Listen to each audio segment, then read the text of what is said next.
Todos se extraviaram, porque todos pecaram e destituídos estão da glória de Deus. Romanos capítulo 3, versículos 12 e 23. Eis aqui uma das maiores e mais importantes doutrinas de toda a Escritura, a doutrina do pecado. Esse é um tema primário. É crucial não só para a compreensão técnica das Escrituras, como também para a salvação prática de toda criatura que se entenda corretamente o que o pecado é e qual a sua gravidade. Quantas pessoas ainda não entendem corretamente esse tema? O que o pecado é? O que ele nos causou? E para onde ele nos levará? O que o pecado interfere exatamente agora em nossas vidas? Essas respostas só podem ser encontradas na Palavra de Deus. É somente nela que encontramos as definições corretas para o pecado. Perceba que grande parte das Escrituras Sagradas se concentra em mostrar, revelar e explicar o que o pecado é e qual é o real problema de homens e mulheres. Note quantas vezes Paulo, nas suas epístolas, se concentra em explicar e advertir as igrejas da época sobre o problema do pecado. A carta de Paulo aos Romanos, por exemplo, estende-se do capítulo 1 ao capítulo 10, detendo-se a descrever pormenorizadamente os efeitos do pecado na humanidade e o processo de salvação pela fé. Note também que grande parte dos escritos dos profetas igualmente se detém em expor, condenar, explicar de diversas maneiras o pecado. A exposição incisiva do pecado pode ser percebida claramente na leitura de Isaías, Jeremias, Ezequiel, Oséias, Joel, Abacuque, Sofonias, Amós, Zacarias, Malaquias. O próprio Senhor Jesus, em grande parte de sua pregação, se deteve nesse tema e advertiu severamente aos seus ouvintes sobre o pecado. Porque todos eles fizeram isso? Por que Paulo se deteve tanto nesse assunto? Por que grande parte do conteúdo das profecias no Antigo Testamento, da mesma maneira, detém-se nesse tema? Por que a exposição correta e incisiva sobre o pecado é tão importante? Porque o pecado é a única coisa que afasta homens e mulheres de Deus. O pecado é a única coisa que pode levá-los ao inferno e à condenação no dia do juízo. Porque todas as ameaças contidas nas Escrituras de juízo, condenação, desprezo eterno, ranger de dentes, fogo e morte são endereçadas aos pecadores, aos portadores do pecado, porque o salário do pecado é a morte. Romanos capítulo 6, versículo 23. Os pecadores são advertidos severamente de que naquele grande dia não serão poupados se continuarem vivendo na prática do pecado. Não erreis, nem os devassos, nem os idólatras, nem os adúlteros, nem os efeminados, nem os sodomitas, nem os ladrões, nem os avarentos, nem os bêbados, nem os maldizentes, nem os roubadores herdarão o reino de Deus. 1 Coríntios, capítulo 6, versículo 10. Mas quanto aos tímidos, e aos incrédulos, e aos abomináveis, e aos homicidas, e aos fornicários, e aos feiticeiros, e aos idólatras, e a todos os mentirosos, sua parte será no lago que arde em fogo e enxofre, o que é a segunda morte.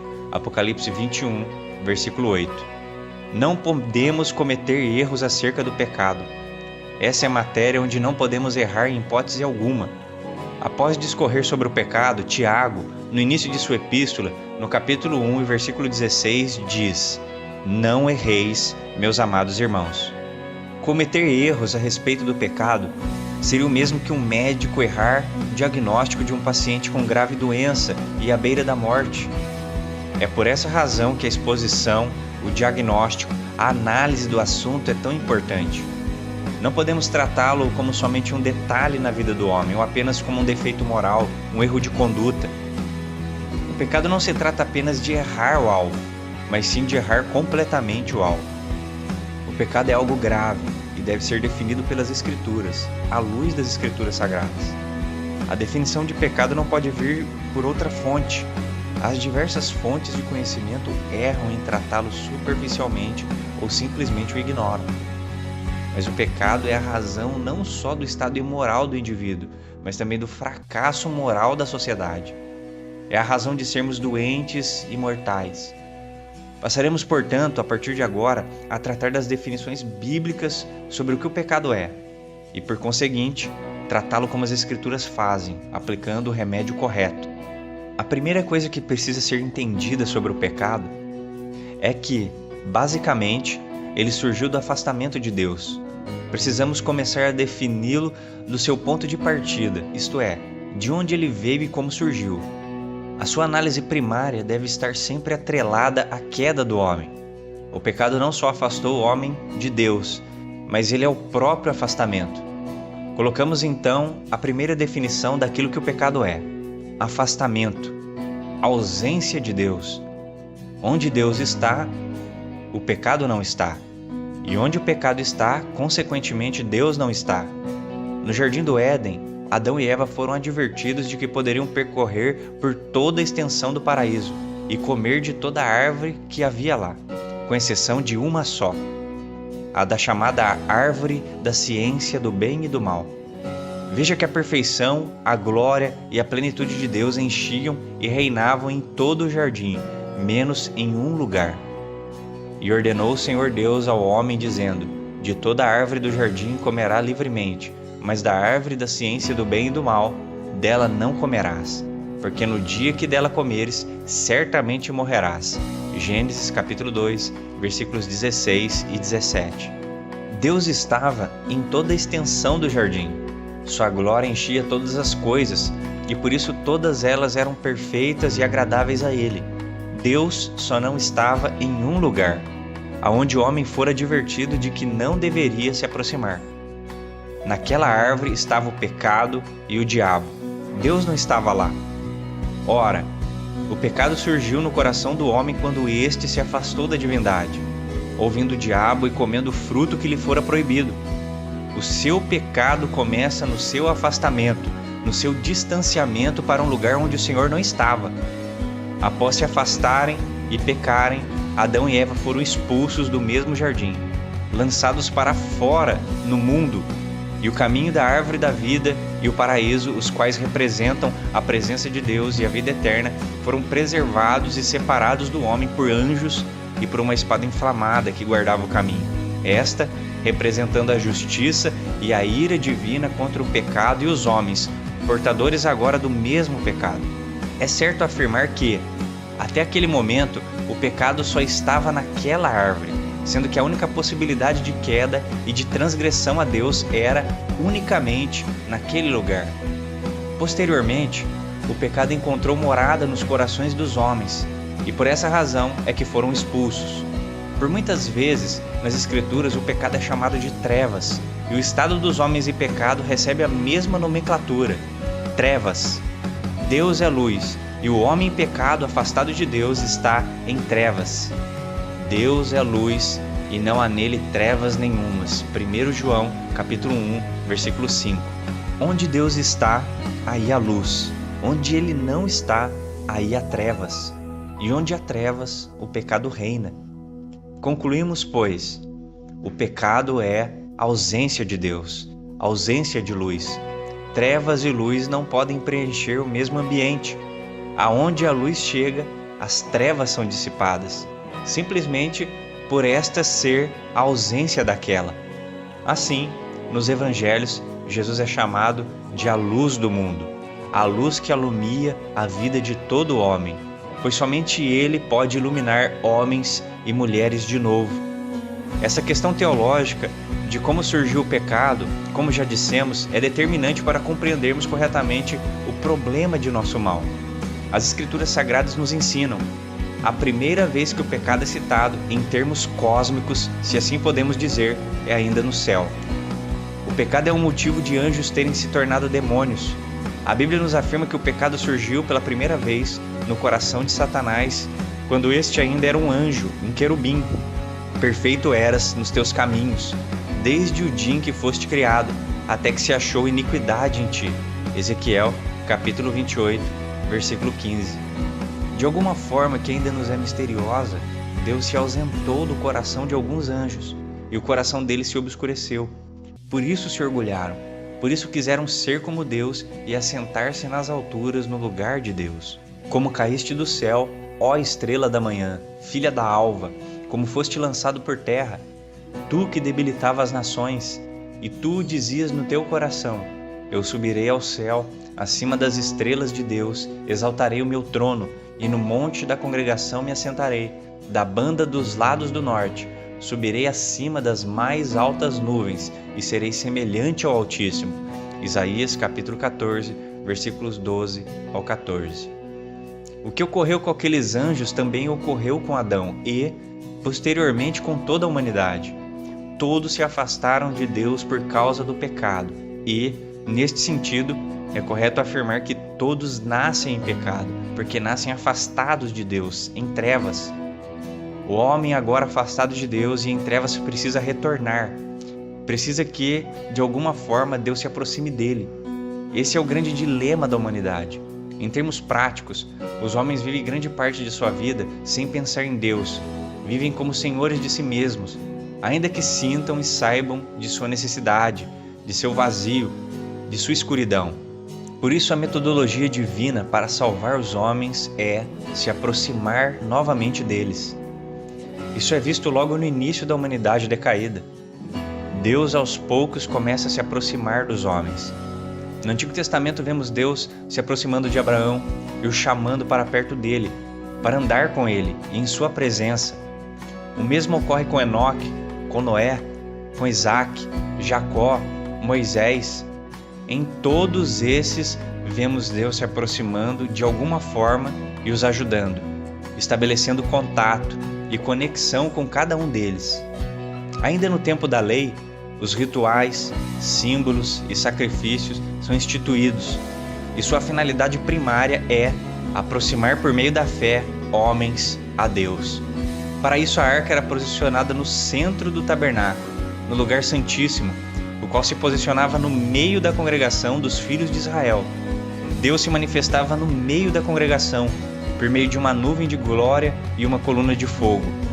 O primeiro efeito disso era estabelecer contato, a aproximação. Muitos dos recursos e meios empregados através de Moisés tinham por objetivo fazer com que os homens pensassem em Deus e procurassem se aproximar dele, e, consequentemente, que o Senhor se fizesse acessível ao pecador. A tendência natural do homem pecador é manter-se na negrura de suas trevas, é afastar-se de Deus, é fugir. Adão e Eva no jardim, ao perceberem a aproximação de Deus, esconderam-se entre a vegetação, porque tinham medo e vergonha.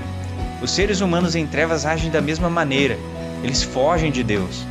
A qualquer percepção da aproximação de Deus, isto é, ao perceberem que o Senhor se aproxima deles, sua consciência submersa em medo e em vergonha, trevas, afastam-se imediatamente, como ratos que se escondem ao acendermos as luzes do cômodo, como morcegos que fogem da luz do dia. Assim são os homens e mulheres afastados de Deus, nas trevas. Deus, logo no princípio da queda, foi se aproximando do homem, procurando quebrar essas barreiras de aproximação. Uma das coisas feitas por ele foi cobrir a vergonha. Ele cobriu a nudez e a vergonha de Adão e Eva, quebrando assim aquela barreira própria do pecado, isto é, a vergonha. E assim também fez, instituindo no antigo sistema de sacrifício de animais para perdoar, justificar o pecador, cobrindo sua vergonha e dissipando seu medo. Não havia elemento nem propriedade espiritual naquelas figuras, mas sim em seus significados, em sua finalidade. É óbvio que os sacrifícios e rituais remetiam à vida e ao ato de Cristo. Entretanto, em termos práticos, seu objetivo era gerar no pecador fé, confiança para se aproximar de Deus, estabelecendo assim aproximação, contato, relacionamento. Contudo, o clímax dessa aproximação ocorreu quando Cristo se manifestou ao mundo, de forma que, enquanto Jesus estava entre os homens, Deus estava entre os homens.